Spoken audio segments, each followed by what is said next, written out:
C'est la 4e cause de décès dans les pays développés. Dans le monde, on compte près de 200 millions de diabétiques, puisque c'est de cela dont il s'agit.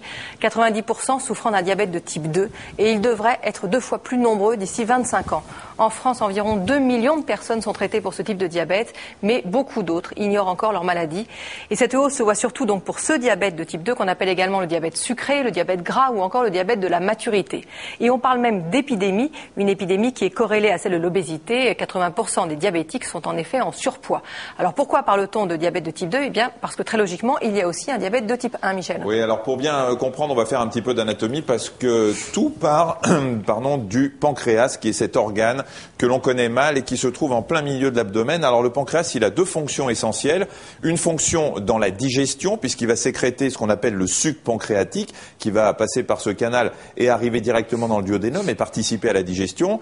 Mais aujourd'hui, on va s'intéresser à une autre de ses fonctions, qui est de sécréter des hormones. 2 types d'hormones qui sont sécrétées, vous allez le voir, sur une coupe histologique, c'est-à-dire une coupe où on voit toutes les cellules, par des îlots qu'on appelle les îlots de Langerhans. Et ce pancréas va sécréter 2 types d'hormones. Le glucagon, que vous connaissez peut-être moins, et qui est une hormone qui permet de faire monter le taux de sucre dans le sang quand on n'en a pas assez.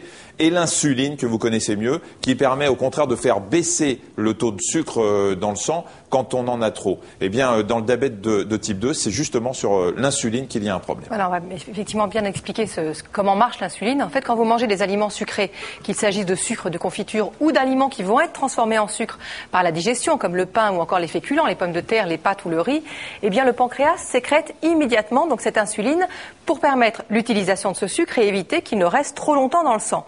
Du coup, ce sucre, le glucose, est transporté par le sang vers le cerveau, vers les reins, les muscles et en fait tous les tissus. Il va y être stocké. Et puis quand vous êtes à jeun, il va se passer le phénomène exactement inverse. Moins d'insuline est sécrétée. Du coup, le sucre ressort des cellules, de ces tissus, pour être utilisé. Résultat, c'est qu'à toutes les heures de la journée, le taux de sucre dans le sang, qu'on appelle la glycémie, va rester stable. Et c'est ce qui ne se produit plus quand il y a un diabète. Oui, alors dans le diabète de type 1, celui qu'on dit insulinodépendant, qui touche les jeunes, les cellules qui sécrètent l'insuline, dont je vous ai parlé tout à l'heure, elles sont détruites par un mécanisme que finalement on ne connaît pas bien. Alors quand trop de cellules sont détruites, eh bien l'organisme va très logiquement manquer d'insuline et puis il y a apparition de la maladie. Dans l'autre diabète, celui qui nous intéresse aujourd'hui, le diabète de type 2, il y a un double phénomène. D'une part, cette sécrétion d'insuline va diminuer, puis d'autre part, cette hormone est moins efficace. En fait, les cellules graisseuses, les cellules du foie et les cellules des muscles, dont vous a parlé Marina, deviennent moins sensibles à cette hormone. Dans les 2 cas, le résultat, eh bien, c'est que le taux de sucre dans le sang va monter et on va constater, à l'inverse des hypoglycémies, ce qu'on appelle des hyperglycémies. Alors, quels sont les traitements de ce diabète de type 2 et pourquoi faut-il les respecter ? Les réponses du professeur Vexio recueillies par Dominique Lanzalavi et Marc Lavastro.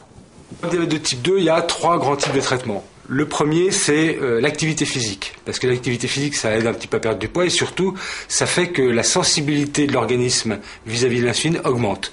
Donc plus vous avez d'activité physique, mieux l'insuline qui est sécrétée va marcher. La deuxième chose, c'est comme je l'ai dit, le surpoids joue un rôle important et donc une bonne diététique équilibrée et qui a fortiori fera perdre du poids chez les gens en surpoids, c'est le second volet du traitement.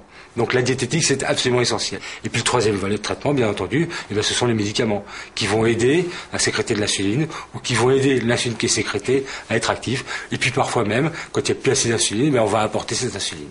Ces traitements contraignants doivent souvent être pris toute la vie et leur dosage augmente avec le temps, car le diabète de type 2 est une maladie évolutive qui a tendance à s'aggraver. L'hygiène de vie et les médicaments ne doivent donc jamais être négligés. Le diabète de type 2, quand il n'est pas traité, il entraîne des conséquences graves au niveau des artères en particulier. Alors ça peut toucher les petites artères, ça peut détruire le rein, ça peut détruire la rétine et aller jusqu'à créer une cécité, une perte de la vue. Le rein, ça peut entraîner une insuffisance rénale qui peut conduire au rein artificiel, donc c'est extrêmement grave. Et puis ça touche aussi les plus grosses artères. Alors, les grosses artères, celles qui sont le plus touchées, c'est les artères du cœur, les artères coronaires. Et on sait très bien que le diabète est très souvent responsable d'infarctus, donc de lésions graves au niveau du cœur. Ça peut toucher les artères qui vont au cerveau et entraîner des accidents vasculaires. C'est la crise d'attaque, comme on disait autrefois, et ça c'est extrêmement grave aussi. Et enfin, ça touche les artères des jambes. Ça donne ce qu'on appelle l'artérite, avec un risque majeur d'artères qui se bouchent au niveau des jambes, ce qui peut conduire jusqu'à des nécroses au niveau des pieds, voire des amputations nécessaires pour les traiter. Donc c'est extrêmement grave. On va revenir sur ces complications parce qu'elles sont chiffrées.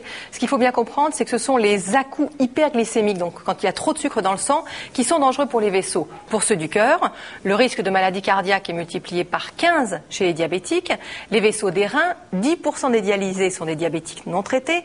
Les vaisseaux des jambes, 5000 amputations sont faites chaque année du fait d'un diabète non traité. Et puis enfin, les vaisseaux des yeux, le diabète est la première cause de cécité chez l'adulte.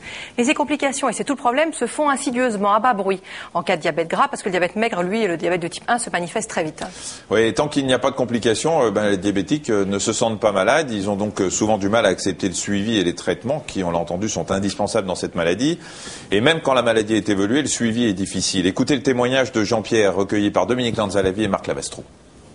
Depuis plus de 20 ans, les journées de Jean-Pierre sont rythmées par le même rituel. Matin, midi et soir, ce diabétique se pique dans les doigts pour mesurer son taux de glycémie et s'injecte ensuite de l'insuline pour réguler ce taux. Un traitement qu'il n'a pas toujours été évident de respecter pour cet ancien juriste dans une entreprise agroalimentaire. Aujourd'hui que je suis en retraite, c'est une contrainte très supportable, mais c'est vrai que quand on a une activité professionnelle, sortir l'appareil, faire l'analyse, se piquer, phase ultime, sont un peu plus gênants et on le fait, on s'efforce quelquefois de le faire dans des conditions, pas forcément de meilleure hygiène et de façon la plus discrète possible. Avant que son diabète n'évolue, Jean-Pierre ne prenait pas d'insuline, juste des médicaments en comprimés. Mais pendant longtemps, il n'a pas accepté les règles imposées par sa maladie. Car en dehors de l'automobile, il a également une autre passion, la bonne chère. Je suis un bâtard de Normand et d'Ossalois, béarnais. Alors, le pays de la crème, le pays du Jurançon, et des cochonailles, du foie gras, de bonnes choses, en tout état de cause, ça fait un cocktail qui n'est pas forcément le meilleur ami du diabète, ou du moins à l'égard duquel le diabète se réjouit à l'avance. Et si l'on tente d'oublier le diabète, lui ne vous oublie pas. À cause du sien, Jean-Pierre souffre aujourd'hui d'une insuffisance rénale. Depuis 1 an et demi, en plus de son traitement, il est dialysé plusieurs fois par semaine. Alors se faire suivre, c'est bien, mais à condition qu'on sache qu'on est diabétique. Alors pour ça, le dépistage est bien sûr indispensable. Il est simple et fiable. Une prise de sang suffit. On va simplement mesurer le taux de sucre dans le sang, mais il faut que ce soit à jeun. Oui, effectivement. De toute façon, tout le monde doit se faire dépister à partir de 50 ans, mais doivent se faire dépister les personnes, en fait, dès 40 ans, si elles ont des parents diabétiques, une hypertension, trop de cholestérol ou trop de triglycérides, ou encore les personnes en surpoids. Et puis, les femmes qui ont donné naissance à des bébés qui pesaient plus de 4 kilos doivent également se faire dépister. Sachez qu'un examen normal n'est pas un gage à vie, donc le prélèvement doit être refait régulièrement. Et puis enfin, le diabète, du fait de l'épidémie d'obésité, on en parlait, touche des adultes de plus en plus jeunes. Du coup, les diabétologues souhaitent que soient développés des tests justement pour les jeunes. Oui, on rappelle que le taux d'enfants en surpoids est passé de 3% il y a 40 ans à plus de 16% aujourd'hui. Et puis il y a un autre espoir, une meilleure connaissance des facteurs génétiques. On sait par exemple que quand un parent est diabétique, le risque pour les descendants est de 30%, alors que celui dans la population générale est de 6%. Si les 2 parents sont diabétiques, le taux va passer à 50% et la maladie apparaît plus tôt, vers l'âge de 30-40 ans. Quant aux vrais jumeaux, si l'un est diabétique, le risque que l'autre le soit est de 90%.